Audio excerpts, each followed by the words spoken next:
and moaning. We had a different coach come up and give a motivational speech in the afternoon each day. He was our running backs coach at the time by the name of Derek Foster. Coach Foster came up there, toughness and pushing through. He got real razzed up as his speech progressed. We had a video coordinator named Rocky. He finishes his speech and he goes, "Hit it, Rock!" And Set It Off by Boosie Badass played. As a young white man, it was my first time hearing that song, Set It Off. Yeah, we finna set it off. You heard me?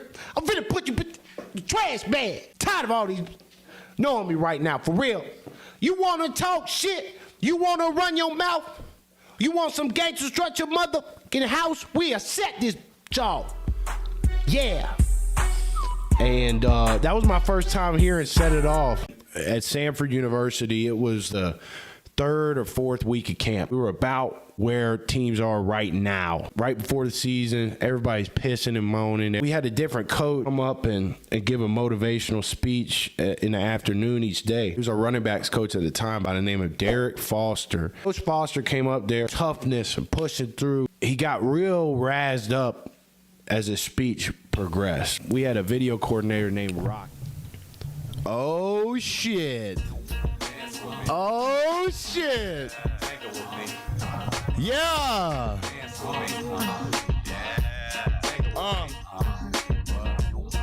Oh, shit. Oh, shit. We're back, motherfuckers. Strap it up, baby. Grab your nuts. Put it on Tim like a porno star. Run Man, back the tape in the VCR. get your roast beef sandwich. Hey, I wish you would have humped me just a little. sit you on down, baby. I'm rich like silver spooner. Now just a finger. Tell the cashier that I wish you would have. he better run you your money. You know what I'm saying? Feel the body hit the skin, yo. We're not playing around today. Making a little dough. I really hate that mess, but I Playing team football today, baby. You know what I mean? It's real deal around here. Real deal. In a jar. Thursday, November 13th, 2025 years after our Lord Jesus Christ, baby. Strap it in, baby. Grab your balls. Let's get it going today. We got head coaches. Head coach talk. I like those songs with long instrumental intros, because then I could talk a little shit on them. We're live on TikTok today, and I'm kind of scared a little bit to be live on TikTok. I clicked adult only.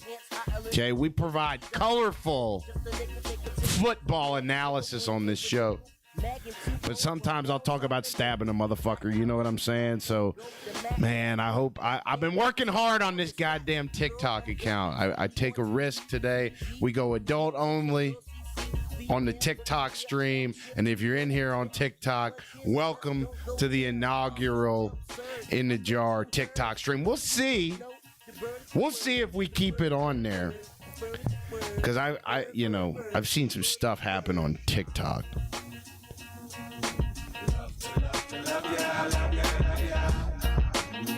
Let's get it going, baby. Grab them. Grab your nuts right now. Grab your nuts. Say, I'm here. I'm here, motherfuckers. Run me my money, boy. You know what I'm saying? That's what you gotta do, baby. You think your ancestors came across the goddamn pond for you to sit on your ass and scroll social media? No, baby.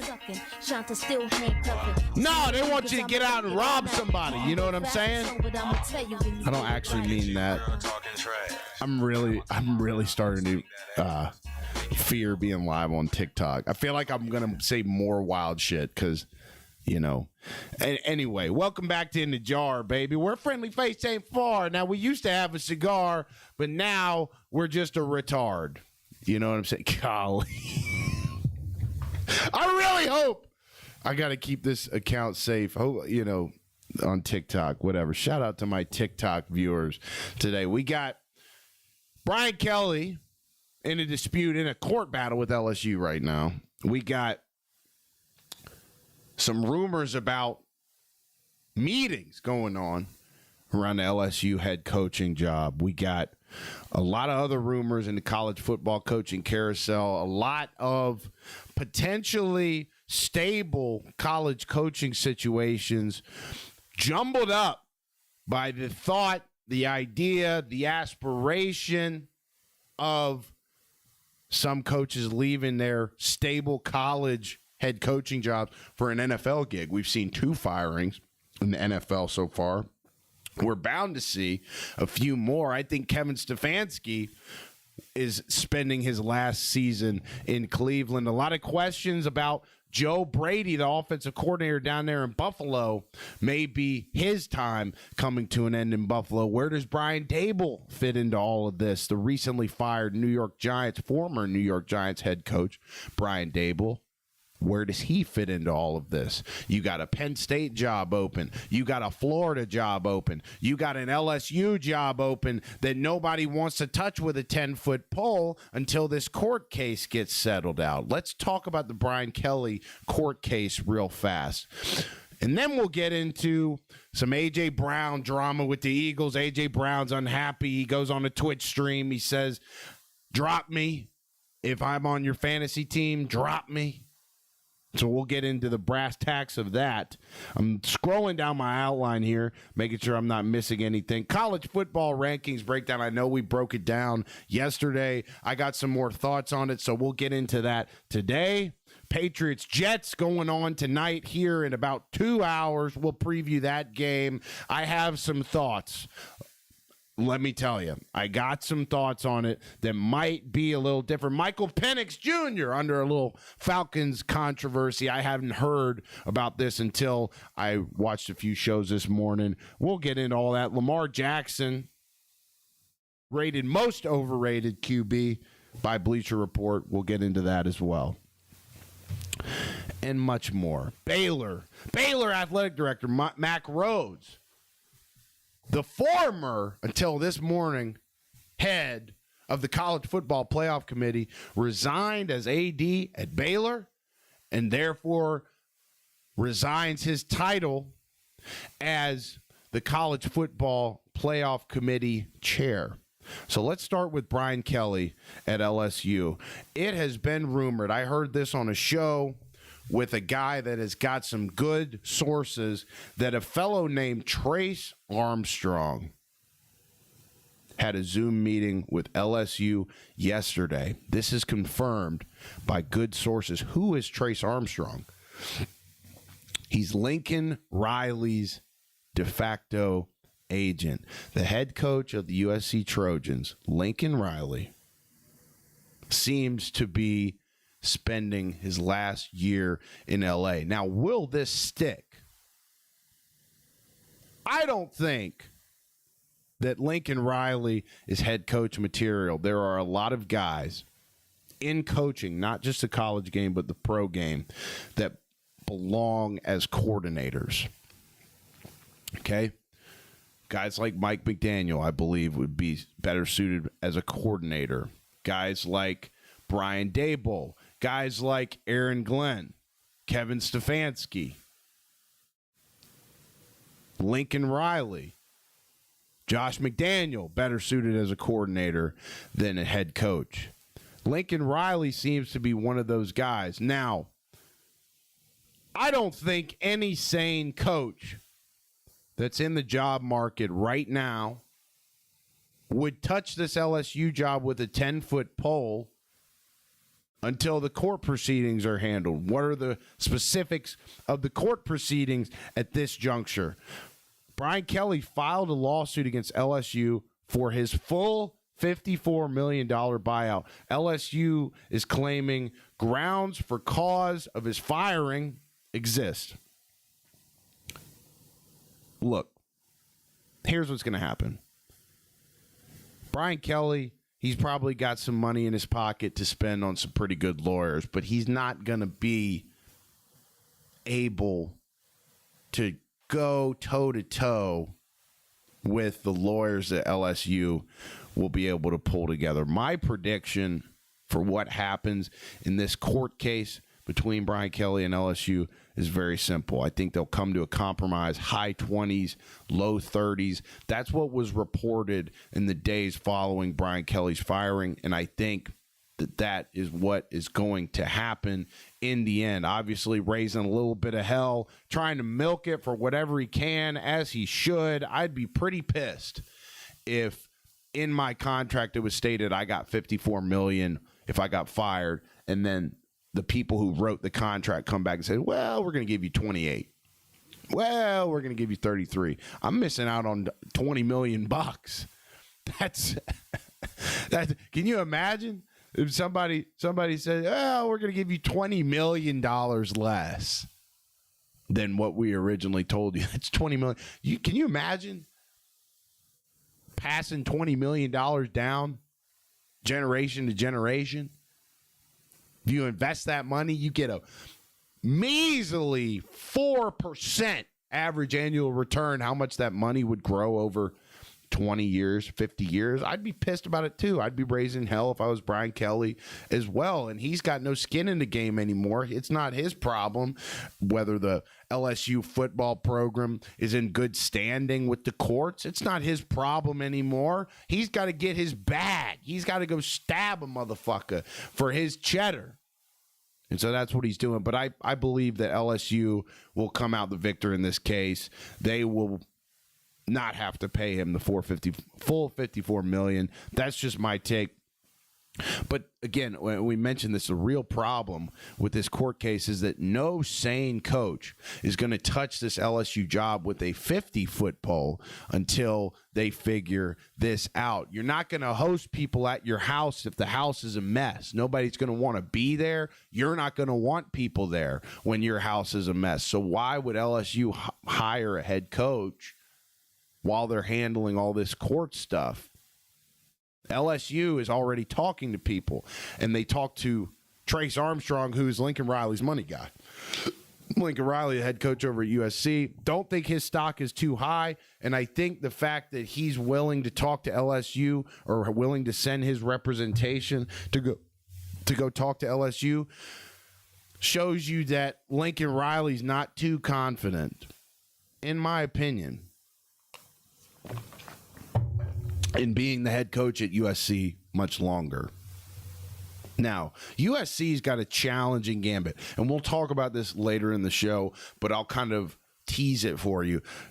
There are a couple of Big Ten schools that are questioning whether they should go independent or not. USC is one of them. USC has got to travel cross-country most weeks to play conference games in the Big Ten.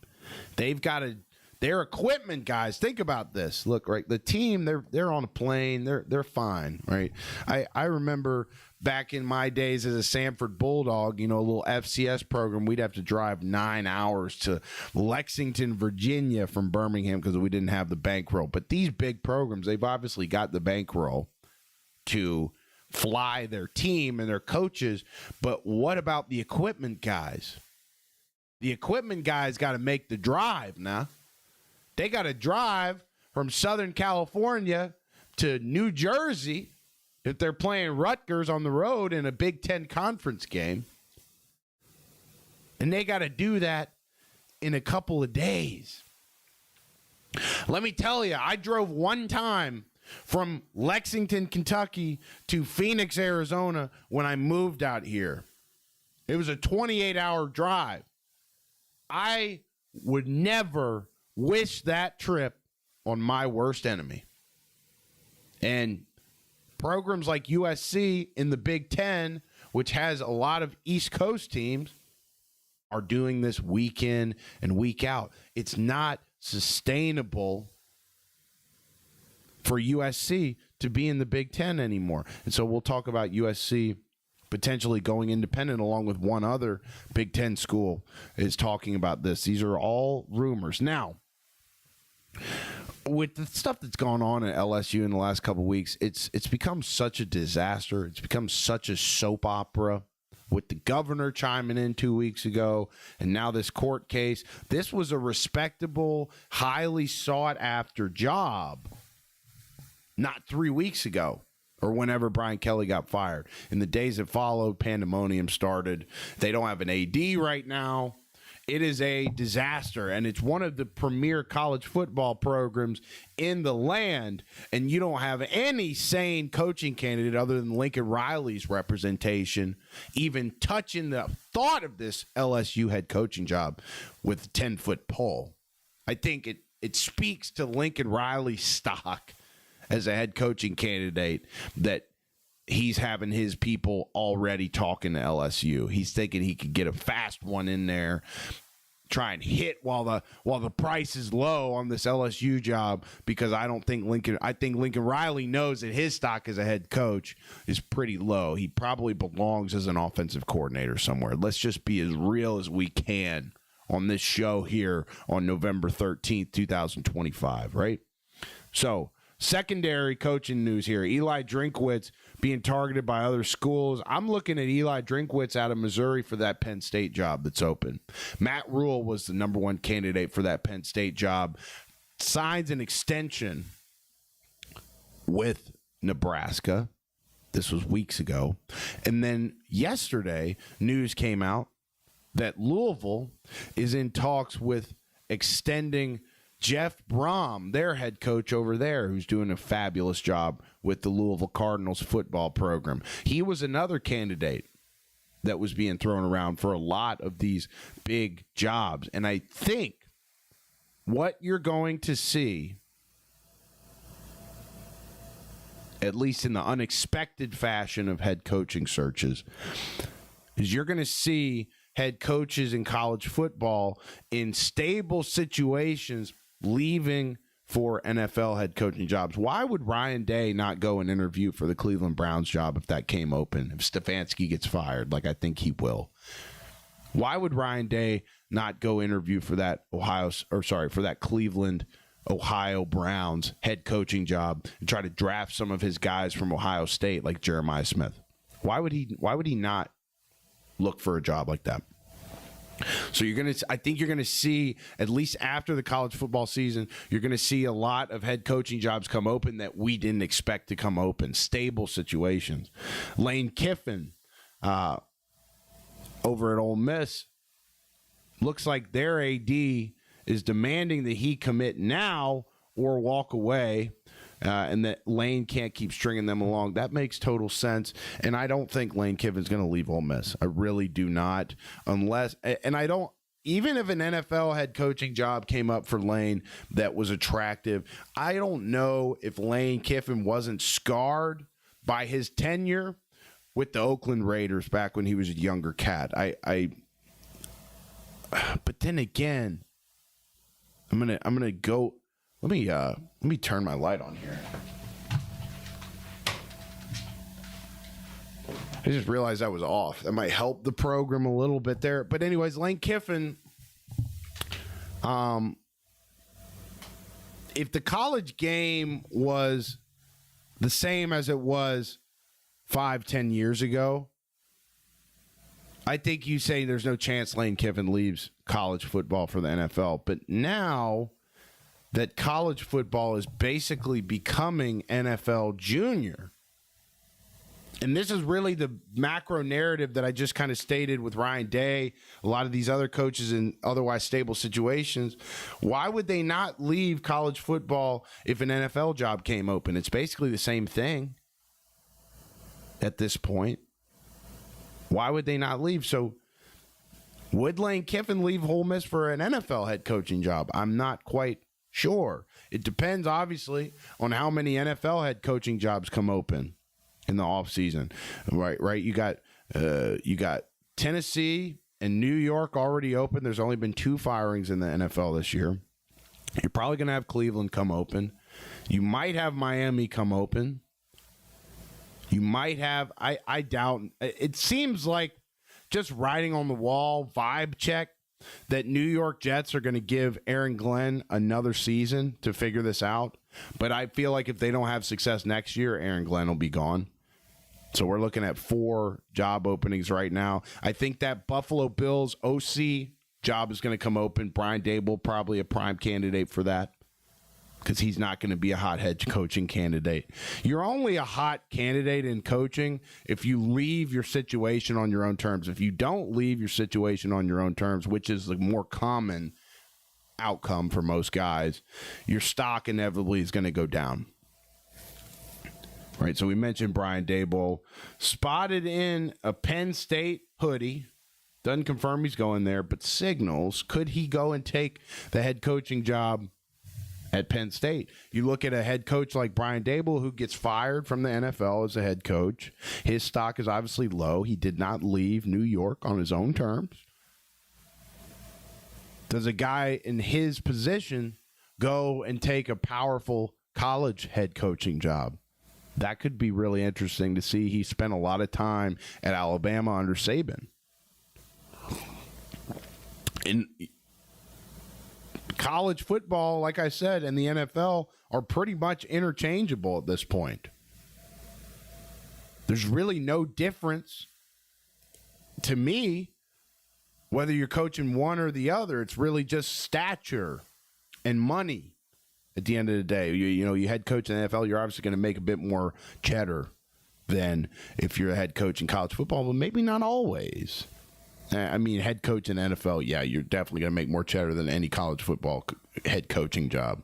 But you still make good money as a college football coach. You got a lot of power. But these kids, they got a lot more power these days, too. We got Baylor AD. He was the college football playoff committee chair.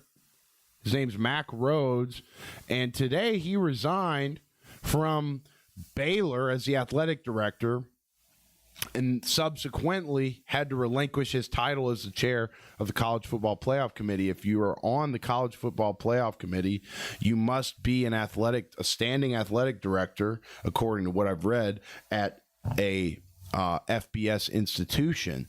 And we're finding out more about this as this story unfolds. But in order to, there's a board of folks that pick ADs to be on the college football playoff committee.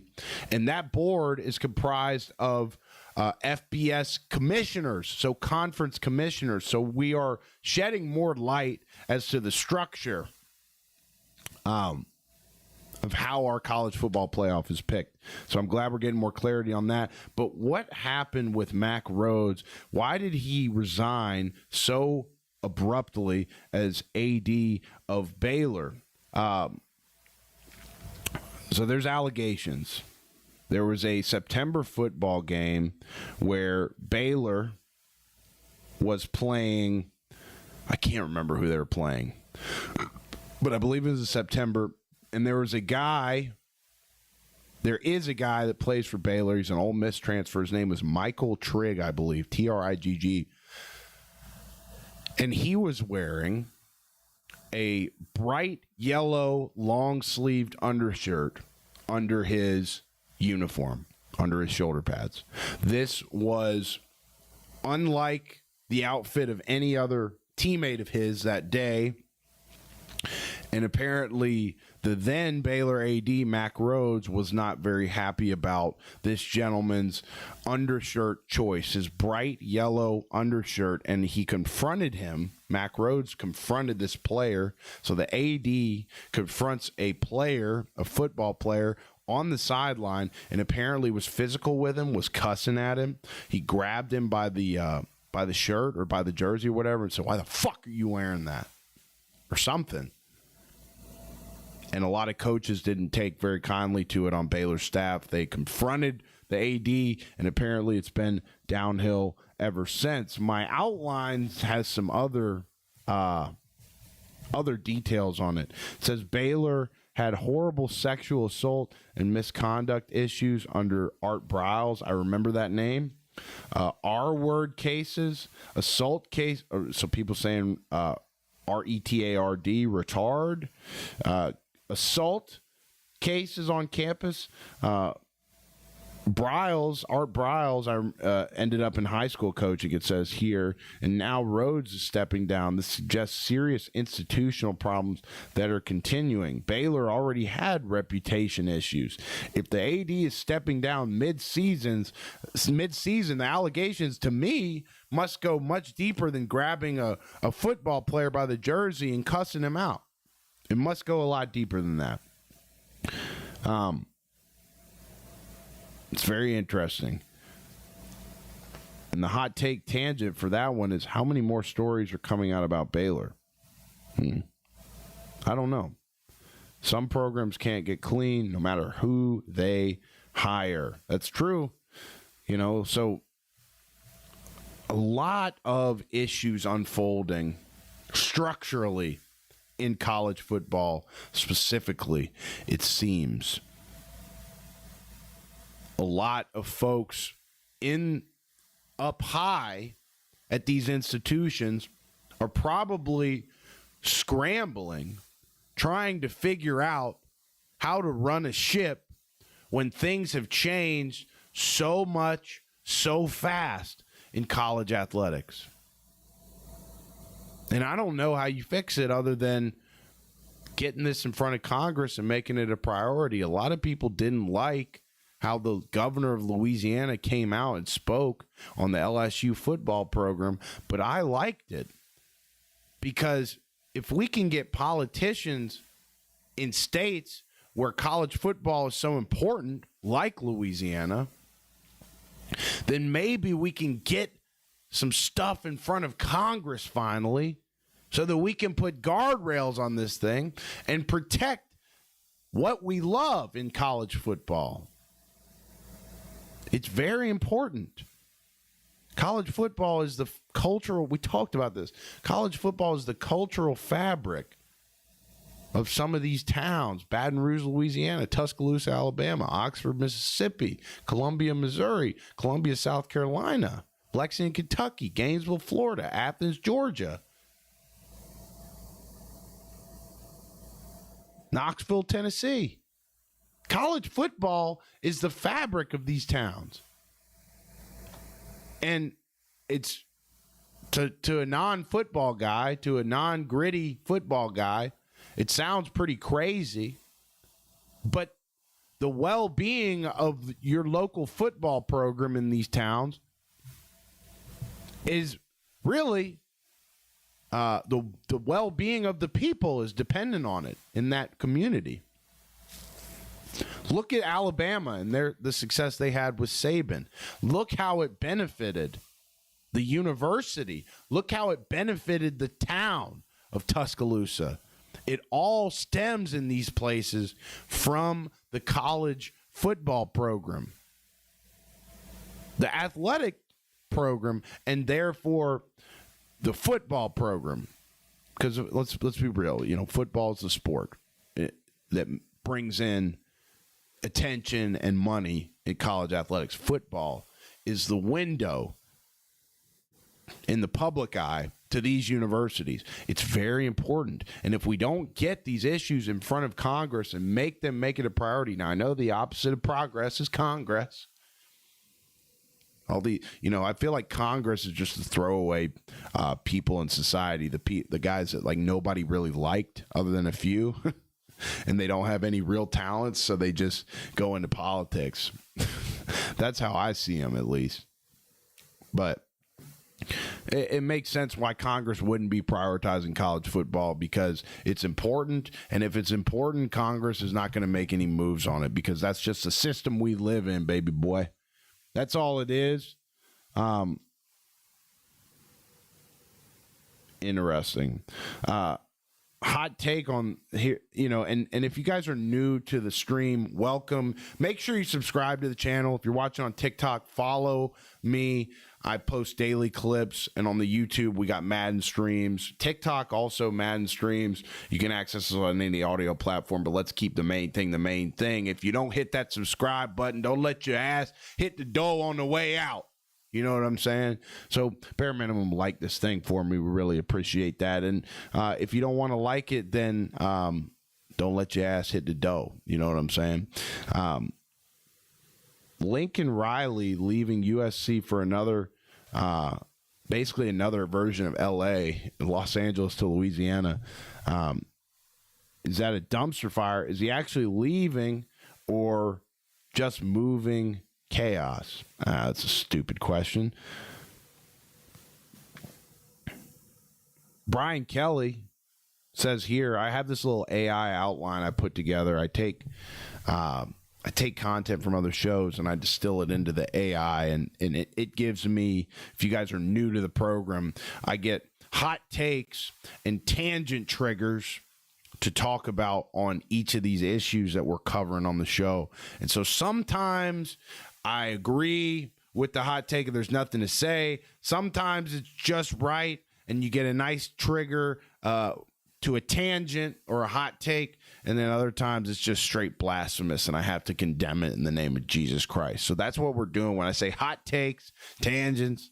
That's what we're doing. And so here it's asking, does Brian Kelly setting precedent with lawsuit actually help future coaches demand full buyouts? Well, of course, but what's going to happen is LSU's lawyers are going to be more powerful than Brian Kelly's lawyers.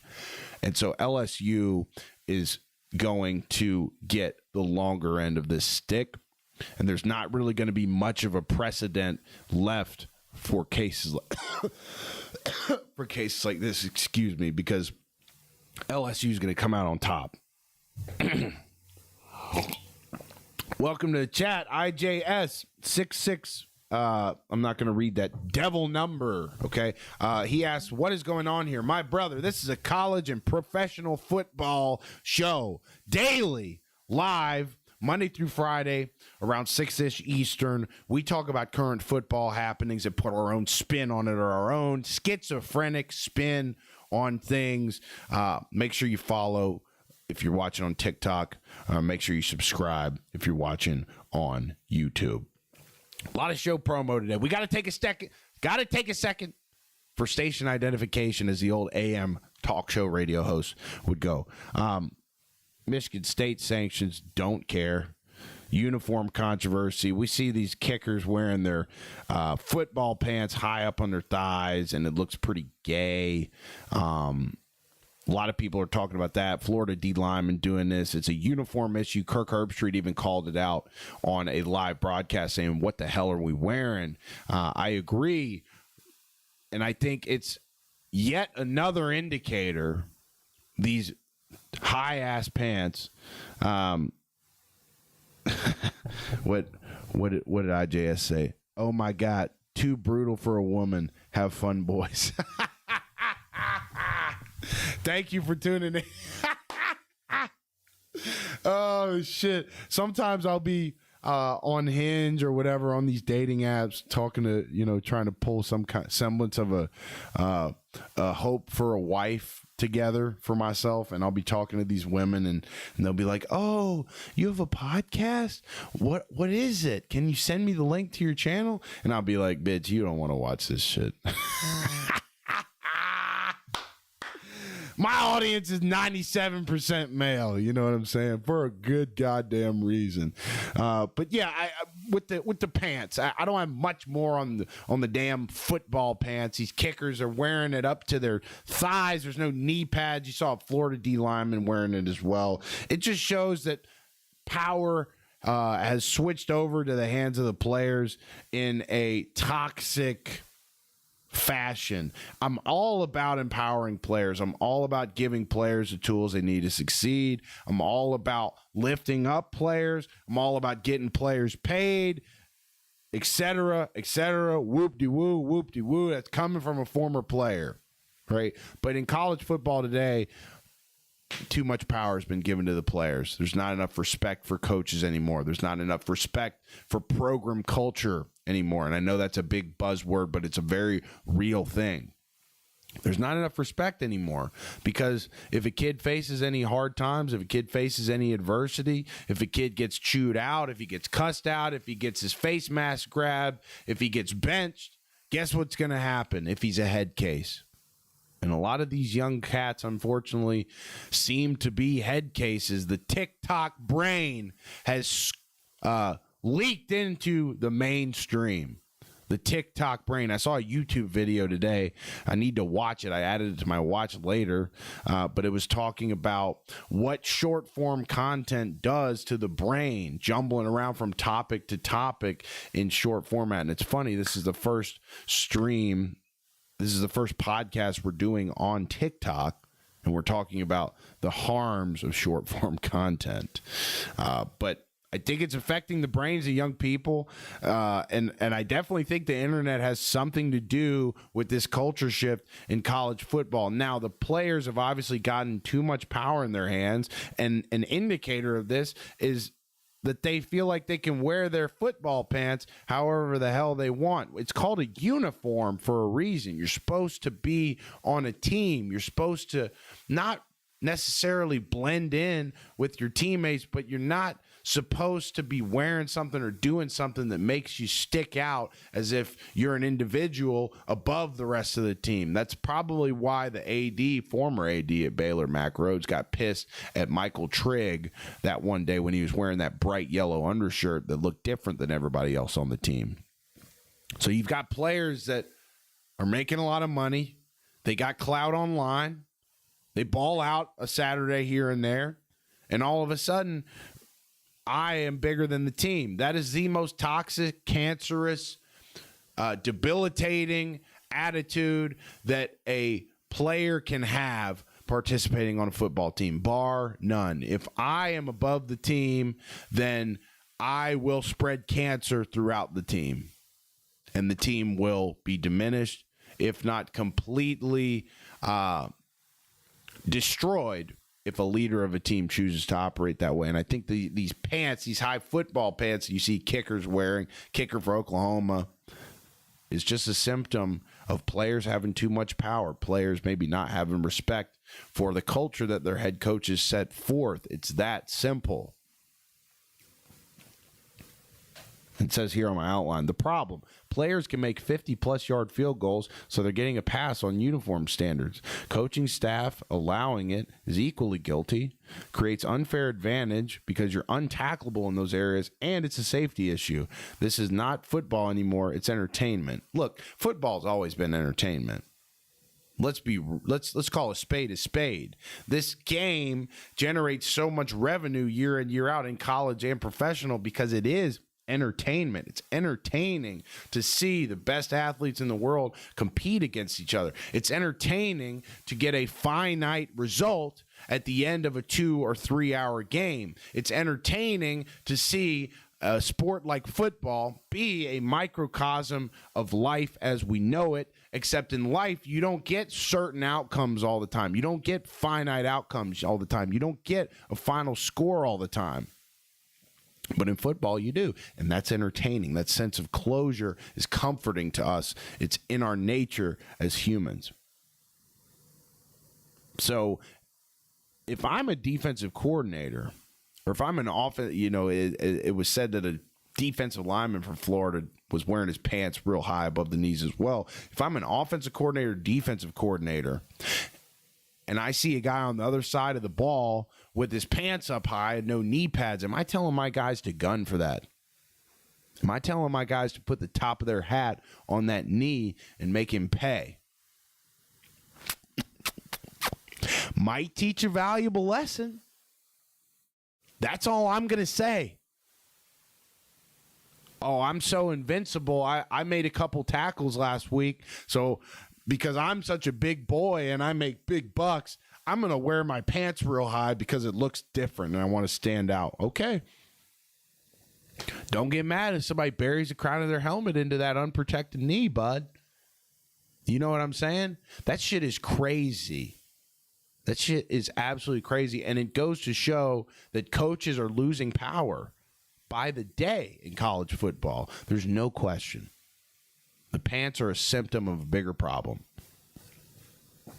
It says here, we've gone so soft that we're allowing players to dress like they're at the beach. At what point does the NCAA step in and say, you must wear full protection? They won't, because they have no power. The NCAA has lost all the power they have. I don't even know how they're still the governing body over this shit anymore in college football and beyond. I don't get it. And I think you're seeing a lot more symptoms of what we're talking about in football, particularly. It's the ultimate team game is football, but also it generates the most money and it therefore has the most spotlight on it. But I'm not sure if I'm seeing the effects of college. I'm not sure if I'm seeing the changes I'm seeing in college football in other sports like basketball. I was watching college basketball game the other night. Kentucky was playing Louisville. You know, I'm from Lexington, Kentucky, so that Kentucky-Louisville basketball rivalry has always been a big deal to me. And Louisville beat Kentucky, and I watched the highlights of it, and it looked like it was a high-quality, fun game with an energetic crowd. I don't know if college basketball's changed as much as college football. It has to have, but maybe I just haven't seen it up close enough. What up, Wyatt? Shout out to Wyatt. Wyatt Browning in the chat. Fan of the show. New fan of the show. Enjoy having him here. Okay, here's another half of the title for you. You know, I always feel bad if I title a episode something and we don't talk about it enough. So always got to point that out. A.J. Brown went on a Twitch stream a couple nights ago. Some big Twitch streamer, I guess, was playing A.J. Brown in Madden. And A.J. Brown said on the stream while playing Madden, if I'm on your fantasy team, you need to drop me. Some people are saying that A.J. Brown is the problem. Other people are saying that A.J. Brown has a point. Now, could he be going about it more tactfully than he is? Outside looking in, probably. But who knows what kind of closed-door conversations A.J. Brown has brought to the table in that Philadelphia Eagles facility. I'd imagine he's spoken his mind behind closed doors because he definitely, if somebody speaks their mind in public, I would hope that they're speaking their mind even more so behind closed doors. If you're not speaking your mind behind closed doors and you're not bringing these issues to the exact people that are causing them or the people that could fix them, and you're just going to the public and you're just going to the press blowing hot air, then you're behaving like a woman. Let's call a buck a buck. There's no place for female behavior in a masculine sport like professional football. I'm not saying A.J. Brown's behaving that way, but I'm saying that he better have aired out these grievances behind closed doors before he goes on a Twitch stream and says, if I'm on your fantasy team, drop me. This could be one of two things. Number one, he's aired his concerns, A.J. Brown, behind closed doors, and nothing's been done to fix it. And so he's saying, let me proceed to air this out publicly, and then maybe you'll fix it. I would respect that. But if he's not saying anything in these closed door rooms with people that could fix these problems, and then he's just going straight to the media to talk about it, that is female behavior. And I condemn that, at least in a football context. The thing about it is that even football aside, we can't have fellas behaving like females out here. It's not natural. You know, I've had old friends that behave like females, and they're not friends anymore because if I wanted constant drama in my life, if I constantly wanted to play games and gossip and not handle issues person to person with the person that could fix the issues or help you fix the issues, if we want to play games and spread gossip, like, I better be getting some pussy from you. That's the only justifiable cost for having that behavior in my life. And I've had friends that are no longer friends, male fellas that I don't fornicate with, try and bring drama into my life, and it just feels wrong. It's not natural. Be a man. If you have an issue, go to the person that's causing and or can fix the issue and address it. I'm not saying A.J. Brown isn't doing that.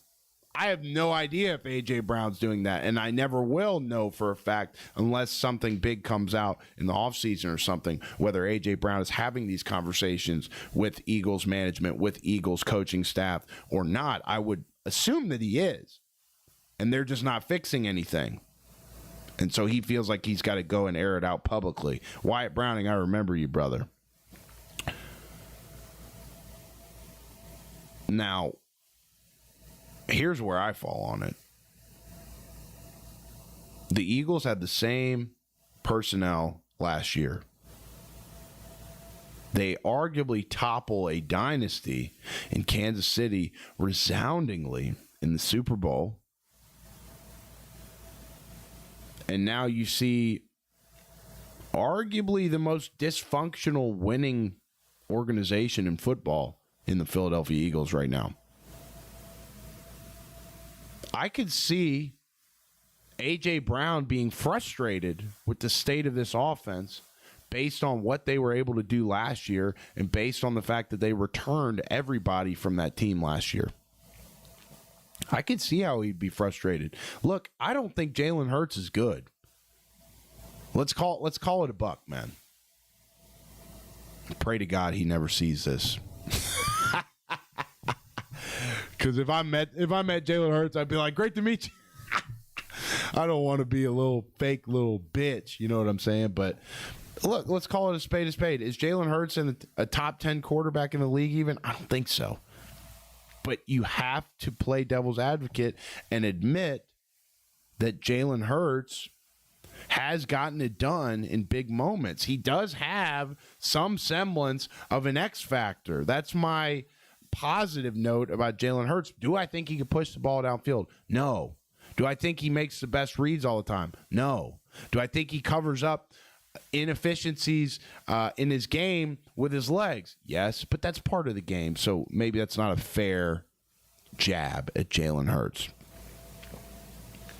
But I don't think he's running this offense this year in a way that is optimal based on the personnel that they have in Philly. I just don't. The production of this offense has been disappointing.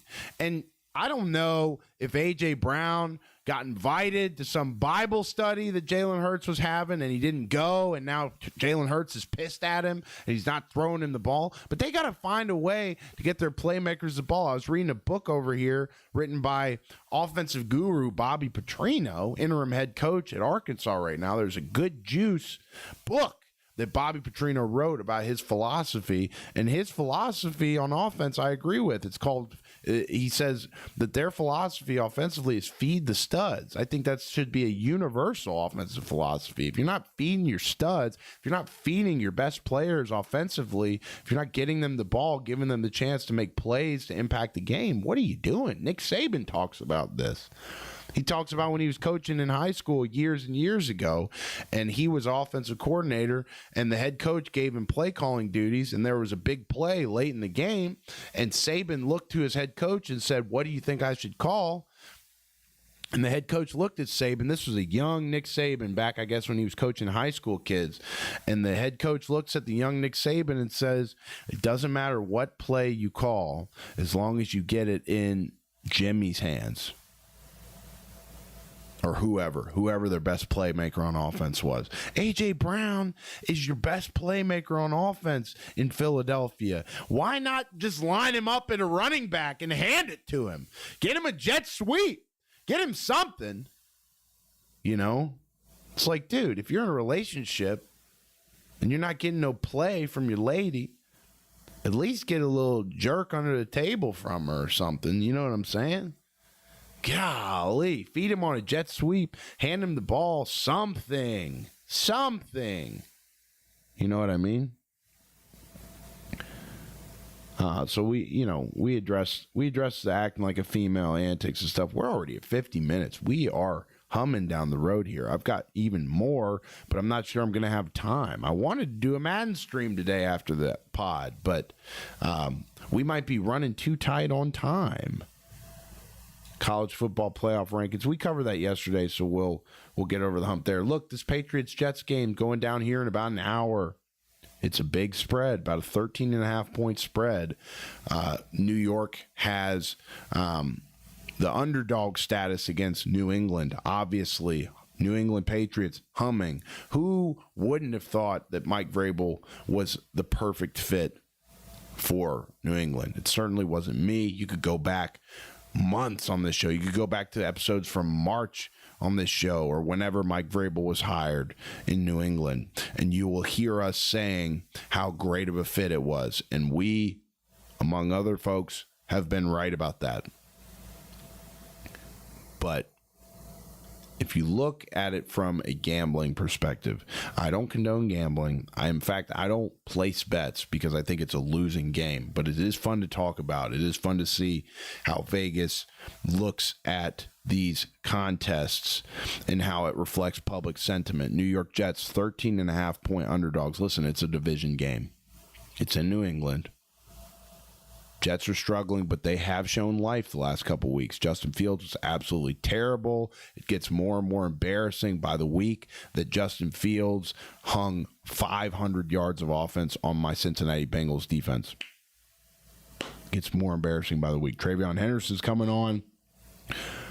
Aaron Glenn seems to have some defensive buy-in despite their bad record.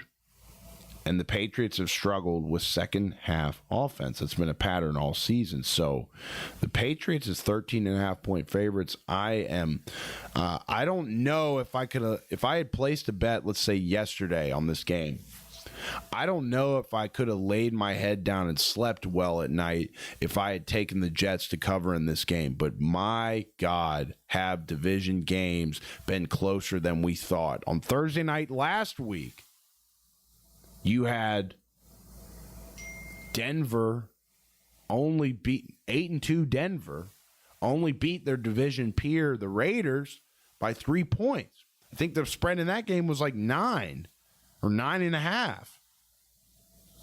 So if I had to make a pick to make some folks a little bit of cheddar, this is not financial advice, but if I had to make a pick to make some folks some cheddar based on public money betting records this football season, it's come back a little bit, but early in the year, if you went against public money, you won. It's coming back, like I said, but division game, big spread, I would not be a bit shocked if the New York Jets covered the spread, and that would be the bet that I would take. I'm thinking about it. I am thinking about it. This game starts here in about an hour. I am thinking about it, but I'm going to feel I would feel real stupid. It would have been hard for me to sleep last night if I had taken the Jets to cover, because there's no sensible logic behind it. It's a bit of sensible logic looking at against the spread records with public money. I'm sure the majority of public money is on New England. So there's that. That's the most logical aspect of this argument for me. The other aspect of it is that it's a division game. These two organizations know each other very well. And it just seems in pro football that division games are just different. And they're closer a lot of the time than they should be. So if I'm right, I'm going to come on the show tomorrow dancing, whether I made money or not. If the Jets cover this 13.5-point spread, I'm going to be like, I told you so, motherfucker. I told you, baby. You know, but that's my take on it. Stephon Diggs is producing everywhere. I mean, if he eats, it's going to be really tough for the Jets. And if the Jets offense looks the way they've looked the last couple of weeks, it's going to be really tough for them. The only time this Jets offense had any life has been against the Browns and the Bengals. Tough look for the AFC North. Okay. I think we're going to cut it there, man. Bleacher Report came out with some sort of like ridiculous bogus rankings, and they said Lamar Jackson was the most overrated quarterback. I mean, it's just ridiculous. It's really, really stupid. Outlet like Bleacher Report, they got to generate clicks. They got to make some takes that get people what's the word? They got to stir the pot. You know what I mean? So it's just a ridiculous take. 2 MVPs, like they're saying his 2 MVPs were borderline fraudulent. This is from Bleacher Report. Absolutely blasphemous, bro. You know, and they say his credentials don't measure up to other legends. Get the fuck out of here. You don't just win MVP without earning it, bro. You don't. It is a quarterback award. I will say that. It is a quarterback award. But Lamar has changed the game maybe more than any active quarterback in the league right now. I think his cultural impact on the NFL in terms of how people game plan for quarterbacks, in terms of what people measure as metrics, looking at quarterback prospects coming up now, I think Lamar's changed that because he was overlooked as a draft prospect, even with the impact that Michael Vick had on the sport as a dual threat African-American quarterback in the early 2000s. I think Lamar's changed the game. Yeah, he doesn't have any rings, but are we just going to say that any quarterback without rings is now overrated in this generation? There's only a couple of them that have rings. Jalen Hurts is one of them, and I think he's one of the worst quarterbacks from that generation. If you're talking about the top quarterbacks in the league, Justin Herbert, you could argue he's overrated in that argument. Dak Prescott, easily more overrated. Easily. The pieces he's had around him in Dallas and the money he gets paid, you're telling me that Lamar is the most overrated quarterback in the league? Get the fuck out of here. Excuse me. But golly. It seems like I saw that Bleacher Report got mad because Lamar didn't give them media access or something. That would make total sense. You know. But that's the show today. We're going to leave you guys with that. I don't think I'm going to have time for a Madden stream today. So we'll try and jump on there as soon as we can. Those are a lot of fun, and we seem to get a lot of activity, a lot of people from the audience tuning into those Madden streams. So I'm sorry we haven't been able to get more of those off lately. It's just been busy in the best way for me recently. So obviously nothing changed with the show. We are live Monday through Friday, 6-ish Eastern on Twitch, on Kick, on YouTube, and we'll see how the TikTok goes, how the live stream and the show on the TikTok goes. I don't want to get in any trouble. I know we're a little colorful at times, so I don't want to get in any trouble with TikTok. I love interacting with people on there, talking about ball, posting daily clips. So if you're watching on TikTok, follow me on there. If you're watching on YouTube, hit that subscribe button. And if you don't let your ass hit the door on the way out. Okay? We update this podcast on every audio platform you can think of, big or small, on a daily basis. So if you want to make your girlfriend listen and learn about football on the way to your next date in the car, hit us up on Spotify, rate our podcast on there, follow it, all that good stuff. Wherever you get your podcast, we're just lucky to have you guys listening. We are the fastest growing football show in the land, soon to be the biggest football show in the land. Football, consciousness, controversy, it's all here, baby. So we love you guys. And with that, what kind of tunes should I send you guys out with, huh? What kind of tunes should I send you out with, huh? I don't use this sound enough. You know, because I got the LSU neck chant, but then I found this song. We opened the show with this. Let's close it with this. Oh, shit.